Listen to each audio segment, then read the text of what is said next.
mianatra eo a-tongotry Jesosy isan'andro.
Faly miaraba tsika tsirairay avy indray a tratra izao fandarana manokana entina hidirantsika amin'ny fampidirana ny lesona vaovao zao indray.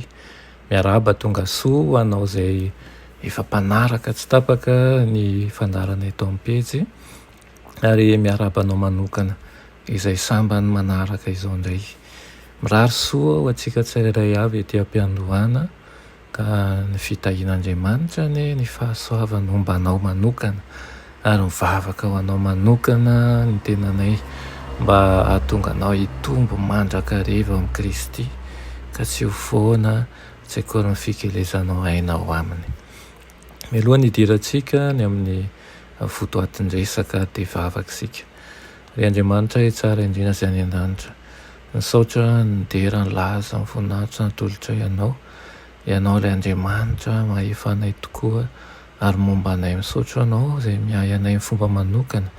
Raha hiditra ny herinandro vaovao ity izahay ka andray ny teninao indray dia mangataka aminao raha io fotoa finoana izahay ampitombony ny hery anananay ary aoka ianao ialoha lalana anay.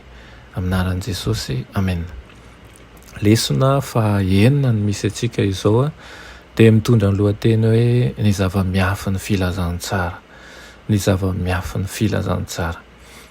Ny tsenjery mandritra ny herinandro ity dia amin'ny Efesiana 4:2 sy ny 1:20 manao hoe ary ho an'izay mahay manao mihoatra noho ny zavatra rehetra, eny mihoatra lavitra noho izay rehetra angatahantsika na iverintsika aza araka ny hery izay miasa atao amintsika.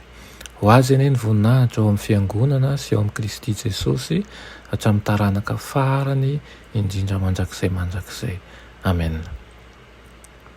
Atomboko Paoly amin'ny loha hevitra izay efa noresahany teo aloha ny Efesiana 4:7 dia ny hoe iray ary ho mpiombona ny teny fikasana ao amin'ny Kristy Jesosy noho ny filazantsara. Na tsy dia zava-mahagaga intsona azy izany ho an'ny fiangonana ankehitriny izay jentilisany ankamaroan'ny membra ao aminy dia toa zava-baovao tanteraka kosa izany ho an'ny maro amin'ireo mpamaky ny taratasin'i Paoly tamin'izany andro izany. Avy eo dia tohizan'i Paoly ny fanoratany ny tsinjomandry avy amin'Andriamanitra ary resahany amin'ny fitiavany mitory ny filazantsara amin'ny jentilisa. Hitantsika koa fa miatrika zavatsarotra i Paoly eo ampantarana an'izany asa izany, anisan'izany ny fidiran'ny amponja tao Roma. Ary fantatsika koa ny fanoloran-tena ho an'ilay zava-miafina izay ivo ny filazantsara dia ilay zava-miafina hoe mitovy laharana amin'ireo rahalahy sy anabavy, jiosy ireo jentilisa ao am-piangonana. Tsapantsika ny hafanam-pony ho an'ny fiangonana sy ny iraka goavana mahafoaka an'izao rehetra izao nampanaovana anazy.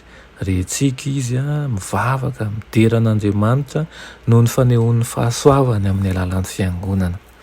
Raha fitinina dia asaina sika iombo-po amin'ny Paoly ao anatin'ny fitiavana ny filazantsara.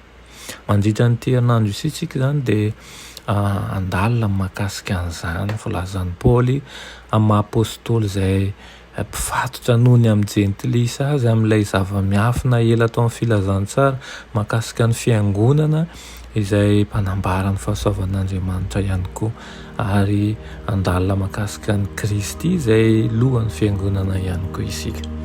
Iriko aty am-pandohana ary ianao nokana fotoana manokana ianarana ny ten'Andriamanitra mandritra nyity herinandro ity mba hahafahanao mandray an'izany hagnapaka fiainona ary ihany koa handray ny fahasoavany ao anatin'izany.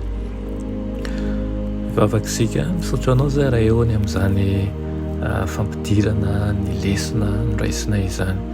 Mangataka aminao hatrany izahay mba hitaridalana anay amin'ny kafianona ka ity herinandro izay diavinay ity any Tompo dia aoka tsy ho laniny zavatra tadiavina isan'andro toy ny asa, ny sakafo, ny firesahana amin'ny namanao fa mangataka ihany koa izay mba ho tao amin'ny fanainao masina mba hianatra ny teninao mandrakariva. Amin'ity androany ity dia mitodika manokana eo aminao izahay ary mitondra manokana an'ireo izay miaina an'izao fandaran'izao. Fantatrao dia fantatrao ny etaetapony ary indrindra ho an'ireo izay manoratra vavaka eo anivon'ity pejy ity mitalao aminao mba ny amalinao vavaka.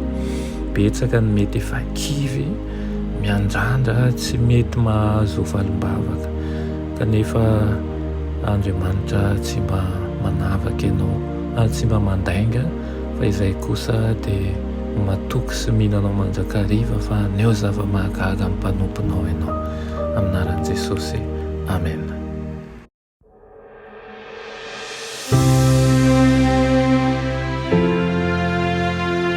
Mianatra eo an-tongotry Jesosy isan'andro.